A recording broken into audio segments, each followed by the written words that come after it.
In October 1962, something really special happened over on the brilliant TV show, The Ed Sullivan Show. Now, as many people know, who watch this channel on a regular basis, I'm a big fan of the Ed Sullivan Show because really, didn't he get the creme de la creme of all the very best guests for so many years? And he was very clever also at coming to scout out talent.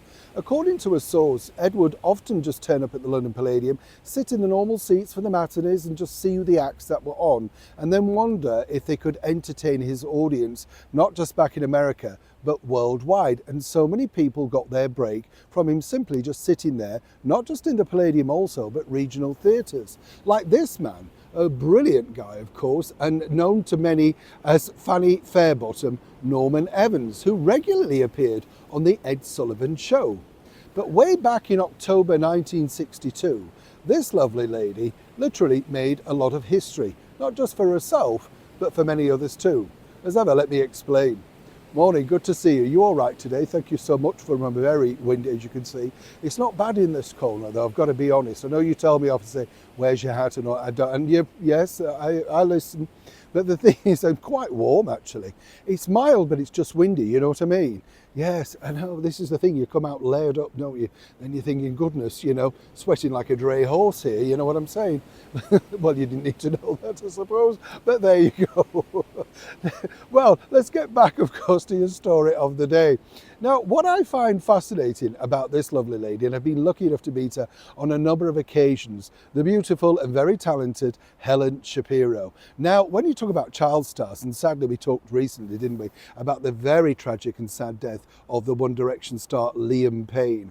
It's really a lottery, as I've said, it depends if you have that good sort of social set around you. And that's really important, And Helen Shapiro truly did. She was discovered singing at a very young age, 14, and very quickly, by the age of 15, was topping the charts with mega hits like You Don't Know and Walking Back to Happiness.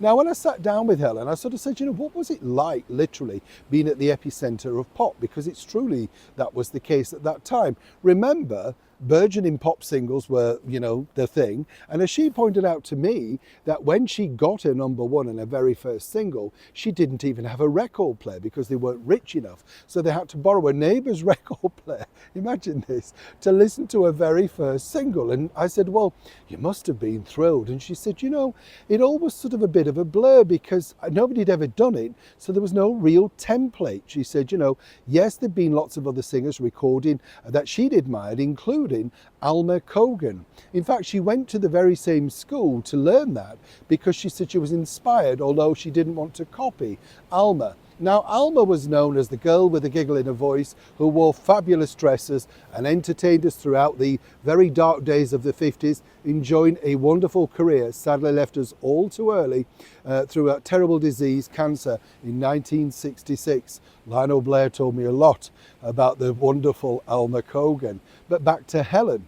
Well, by October 1962, such was her success, she'd already topped the bill at the London Palladium, appeared on Sunday night at the London Palladium, the television show, to great success, and was about to embark on a United Kingdom tour with a little-known group at the time. Oh yes, the Beatles. But before that, she flew over to America to appear on the brilliant Ed Sullivan Show.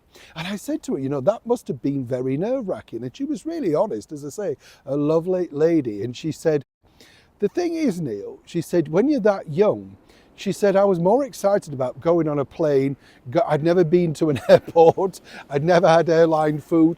All of these things were first. She said, so by the time I got to, of course, the studios for Ed Sullivan, that was where I was more comfortable because by that point, I'd seen cameras, television cameras. I knew about the audiences. And he, she said, was just a very kindly, gentle man who was very protective and very encouraging of her performance because he said, look, you're very young. But she said, to be honest with you, I wasn't particularly nervous because even though I knew it went into millions of homes, she said I was more fascinated by the hotel room in New York City and stuff like that. She said that was the thing that I'd seen on films at my local Gold Mountain Picture Palace. What happened was, not only did she appear once, but she appeared a couple of times. And she said, look, he was a wonderful support to her and the show was a big success. Of course, what people don't realise was when Helen returned back to the United Kingdom, that tour with the Beatles was, well, very, very dramatic indeed. She was the top of the bill. But as their singles climbed the charts, by the time they got to Doncaster in South Yorkshire, she was honest and said they'd decided to replace me at the top of the bill with the Beatles. Now, she didn't mind because she was a huge fan and she understood why all the girls loved the Fab Four. In fact, Helen told me that she was kind of annoyed that the team behind her had turned down a song that John Lennon had written on the tour bus for her called Misery. She never heard it, but they turned it down, said it wasn't suitable for her. And it was one of the biggest regrets of her recording career. She said she didn't know if this would have turned her career around or put her back at the top of the charts, but she said she did appear on things like Ready Steady Go with them and remain good friends with them all even to this day. But as she pointed out, her Ed Sullivan experience was simply magical. But not only that, she said he was one of a kind. He let you have the spotlight for the moment. And the moment you were on, he was enthusiastic, supportive and willing you on. And she said, truly, there never will be another like Ed Sullivan. It's nice to know these inside secrets, isn't it? Neil Sean, Kensington, London.